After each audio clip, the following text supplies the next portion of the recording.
Hello everyone! Shoutout po sa ating lahat. For today's video, mag-unbox po tayo ng gamit mula po kay Ma'am Nancy Chen, isang brand new laptop. Maraming salamat po sa iyo, Ma'am Nancy Chen. Meron na po tayong brand new laptop na magagamit natin sa ating pag-aaral. At syempre, ako po'y na-amaze, ako po'y na-surprise.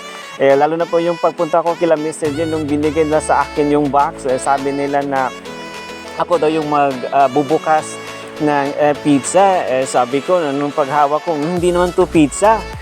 Medyo may kabigatan ng konti. Sabi ko sa kanila, battery to. I'm sure battery o kaya solar. Nung pagbukas ko, grabe, overwhelming sa feeling na magkakaroon po tayo ng brand new laptop. Kaya maraming salamat po kay Ma'am Nancy Chen sa binigay niyo po sa akin na laptop. Sobrang helpful po ito sa aking pag-aaral. At syempre, maraming salamat din po kay Mr. J. The PWD na naging daan po na magkakaroon po tayo ng laptop kay JAL TV. At sa lahat na po mga kasamahan ni Mr. J. The PWD sa may Zamboanga del Sur.